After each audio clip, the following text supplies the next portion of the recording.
President Obama is pushing for a major overhaul of this country's healthcare system, but some critics say what Congress is starting to craft looks an awful lot like socialized medicine. So we turn now to Canada, where we are hearing stories from patients like Don Neufeld. Don was suffering from a potentially fatal heart condition. Listen here. After a year of trying to get a consultation with a cardiologist under the Canadian single-payer health plan, he was told it would take another 8 months. Then would likely come another waiting list for treatment. The wait list here, and thinking of waiting another 2 years for surgery, and what I was going through, my business was going downhill. It just wasn't worth the wait. Well, Don ended up crossing the border to come here to the United States to have surgery in Oklahoma City, and he joins me now by phone. Don, good morning to you. Good morning. Wow, your story, I read it and I saw the video online and couldn't believe what you went through trying to get a heart condition, a serious heart condition, corrected up in Canada. Now, that's a government-run system. You had to wait a year just to get a consultation with a cardiologist. Meantime, you have AFib, you're sitting at home, you're getting heart rates of 200 beats per minute. So you wait a year of finally getting to get a consult with a cardiologist. And then what did he tell you when you finally saw him? Well, after finally getting that far, it'd be at least a 2-year wait to get an operation to fix the problem. So that's 3 years of a potentially life-threatening condition that you would just have to sit in your living room and deal with. Yep, that's right. Is there an explanation provided by the doctor when they tell you this in Canada? This is you, by the way, just so our viewers listening to you know. The explanation really is they don't treat it as life-threatening. They figure they can treat this condition with drugs, and yet if you're intolerant to drugs, you don't have much choice. You have to wait. And are they frank about the fact that it's a cost issue?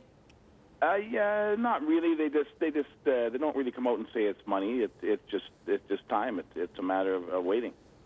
You know, the statistics in Canada are really staggering. Nearly 60% of personal income taxes are required to cover the cost of the health care program up there. There are waiting lists to get on the waiting lists.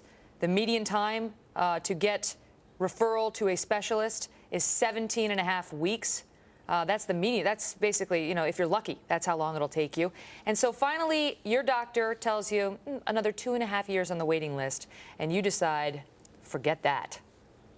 Exactly. Yep. We headed south. What happened when you got to the United States? Well, we went to the Oklahoma Heart Hospital, and we were treated just unbelievable. We were told there that we had a life-threatening condition and that it should be fixed right away. And I mean, we were in and out of that hospital in a matter of a few days, and the atrial fib was repaired.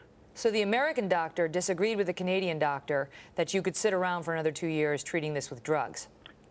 Yeah, basically, he said the longer you wait, the worse the condition can get.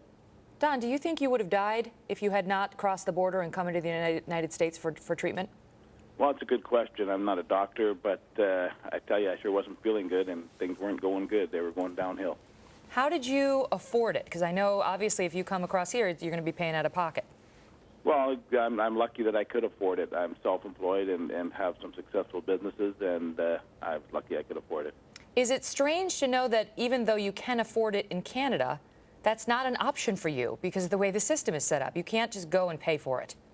No, exactly. It is strange, and I feel that a health system, in order to be working properly, you should be able to get timely access to the health condition, to the system, and we're not here. You know, for Americans who are worried that our system may move closer to yours as a result of reforms that are now being debated in the U.S. Congress, what warning, what thoughts do you have for them? Well, I tell them to be careful before they make any decisions on what they're going to do, because a national health care system sounds great, but if you can't get access, it's no good for nothing. How are you doing now? I'm doing great. Good. Let's hope it stays that way, Don. All the best to you. Thanks for coming on and telling your story. Thank you. Incredible story. And it makes you wonder how many Canadians every year die because of the health. Because they're sitting on some waiting list. Right. To get on the waiting list. I said this earlier this week. You can wait as much as 30 months for neurosurgery in Canada. Neurosurgery. Yeah. 30 months. Good lesson to keep in mind. All right, he had a tough time winning over some members of his own party, but RNC